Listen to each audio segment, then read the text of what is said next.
সে রাগ করবে রাগ করবে।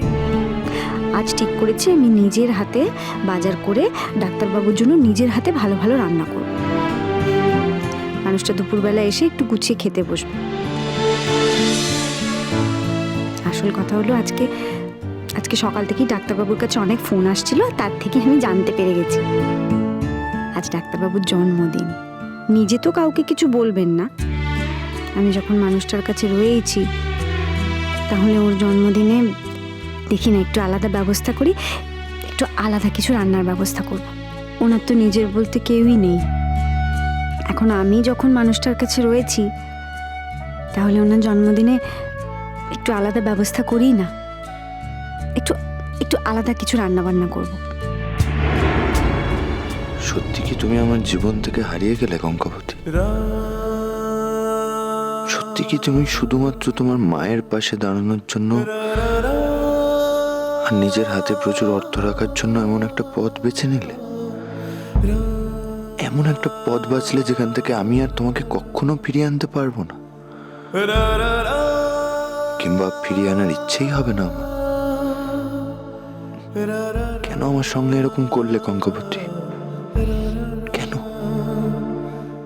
আমি তো সত্যি সত্যি ভালোবেসেছিলাম তোমায়। কেন এইভাবে আমার ভালোবাসাকে ধুলোয় ফেলে দিলে, অপদস্থ করলে আমাকে? আমি কিছুতেই বিশ্বাস করতে পারিনি। সেদিন তোমাকে কেউ জোর করে ওইভাবে সাজিয়ে দিয়েছিল, তোমাকে কোনো লোক কাছে টানার চেষ্টা করেছিল। সেই দৃশ্য ভাবতে গেলে আমার মনে হয় সারা শরীরে যেন আগুন ধরে যাচ্ছে। ওই দৃশ্য দেখার থেকে মরে যাওয়া অনেক ভালো ছিল। কেন করলে? কেন করলে কঙ্কাবতী? কেন ঠকালে আমায় এইভাবে? কি দিতে পারিনি আমি তোমায়? শুধু টাকার জন্য এমনভাবে সবকিছু উপেক্ষা করতে পারলে? তুমি যদি ফিরে এসে সেদিনই আমায় সব কথা বলতে, আমি হয়তো তোমায় ক্ষমা করতাম। কিন্তু তারপরেও তুমি আমার সঙ্গে সুন্দর নিপাট অভিনয় করে গেছো।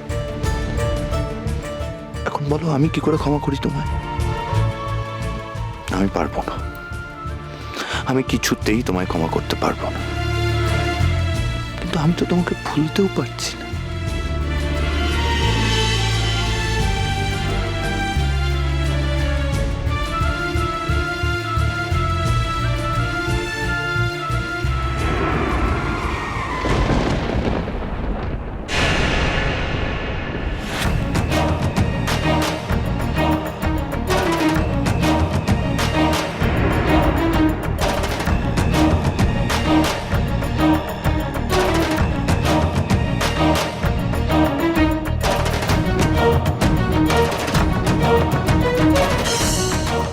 তার মানে এখানে ঘাঁটি গেড়েছো, তাই তো?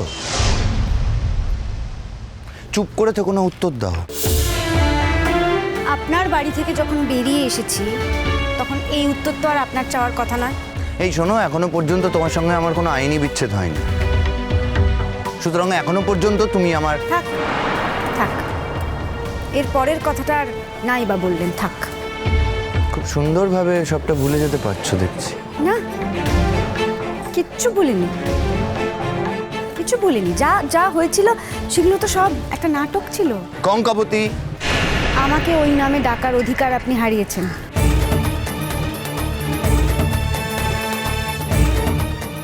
বাহ, অপূর্ব বললে তো। মানে ফাইনালি অধিকারটা আমি হারালাম। হ্যাঁ, অধিকারটা আপনিই হারিয়েছেন। আর শুধু আমাকে ওই নাম ধরে ডাকার অধিকারটা হারিয়েছেন এটা নয়, আমাকে এভাবে রাস্তায় দাঁড় করিয়ে কথা বলারও অধিকার আপনার নেই। শোনো, আমার 2 মিনিট সময় লাগবে এটা বোঝাতে যে এখনো সেই অধিকার আমার আছে কিনা। শুধুমাত্র একটু আইনি সাহায্য নিতে হবে, ব্যাস। কিন্তু আসল কথা হচ্ছে আমি সেটা চাই না, সেই আগ্রহও আমার নেই। আর আমি যাকে ঘৃণা করি তাকে জোর করে আটকে রাখার কোনো অভিপ্রায়ও আমার নেই। ঘৃণায় যদি করেন তাহলে রাস্তায় দাঁড়িয়ে এভাবে আমার সাথে কথা বলছেন কেন? আমি তো চলেই যাচ্ছি না, কেন শুধু ডেকে দাঁড় করালেন? এটা বলতে যে তুমি আমায় ঠকিয়েছো, বিশ্বাসঘাতকতা করেছো আমার সাথে। তুমি আমায় মানুষের প্রতি বিশ্বাস হারাতে বাধ্য করছো। সমস্ত মানুষের প্রতিনিধি তো আমি নই। আপনার তো কথা ছিল আপনি এবার নিজের জীবনটা নিজের মতন করে গুছিয়ে নেবেন। তো করছেন না কেন? কেউ তো বাধা দেয়নি আপনাকে, করুন। তাতে যদি আমার কোনো রকম সাহায্য লাগে আপনি বলবেন, আমি করে দেব। ওই যে ওই আইনের মতে ছাড়াছাড়ি করতে গেলে যা যা দরকার আমায় বলবেন, জানবেন আমার দিক থেকে কোনো অসুবিধা নেই। হ্যাঁ, অসুবিধা হবে কেন? তোমার তো অসুবিধা হওয়ার কথাও নয়। তুমি তো এখন বউ বললো, একজনকে নিয়ে পড়ে থাকলে হবে? তোমার তো নানান মানুষের সাথে ডিল করতে হবে। আসল কথা হচ্ছে তুমি তো এটাই চেয়েছিলে, মুক্তি চেয়েছিলে, তুমি মুক্তি পেয়েছো। আর মাঝের সময়টুকু তোমার কিছু করার ছিল না, তাই আমার ঘাড়ে চেপে বসেছে।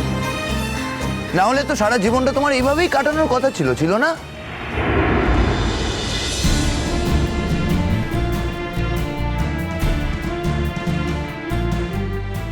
আপনার কথা শেষ হয়েছে?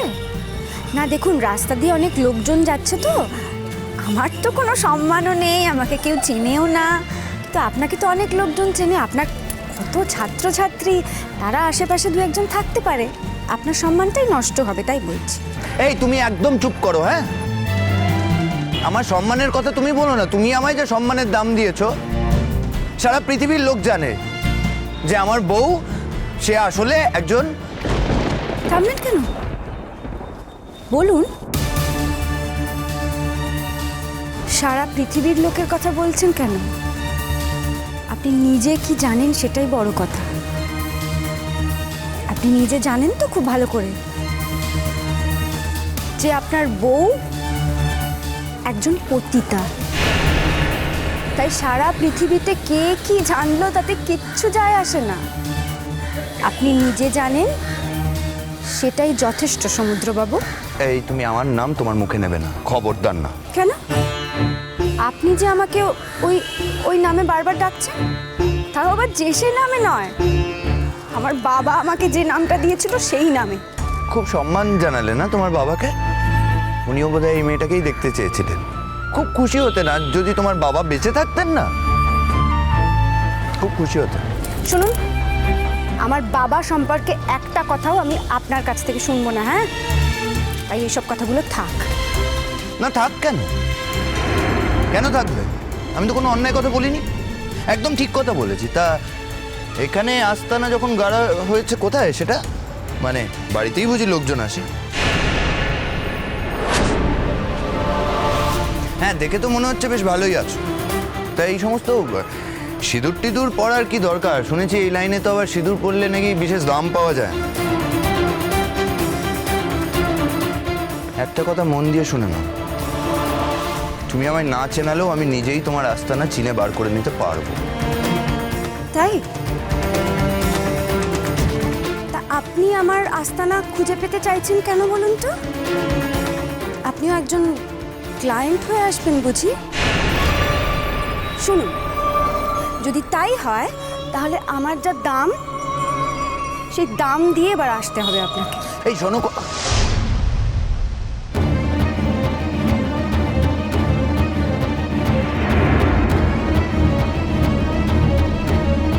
লজ্জা করে না? না লজ্জা ঘেন্না বলে আর কিচ্ছু অবশিষ্ট নেই। কি বলছো তুমি জানো? হ্যাঁ, কেন জানবো না? আমি কি বলছি আমিও জানি, আপনিও জানেন।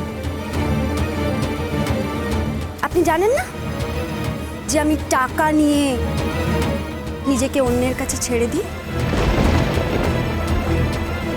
তাহলে শুধু শুধু আপনি কেন ভোগ করবেন আমাকে? আপনাকেও টাকাই দিতে হবে। এতদিন ধরে তো তাই করেছেন না? অবশ্য শুধু শুধু ভোগ করেননি, আপনি আমাকে খাইয়েছেন, পরিয়েছেন, তার দামটা নিয়ে নিয়েছেন। কিন্তু এখন তো আমি আপনার খাইও না, পড়িও না, তাহলে আপনার এতগুলো কথা এখন আমি শুনবো কেন? আমার এখন মনে হচ্ছে যে আমি আমার গলাটা টিপে দিই, জানো, যাতে কোনোদিন এই মুখ থেকে আর কোনো কথা না শুনতে।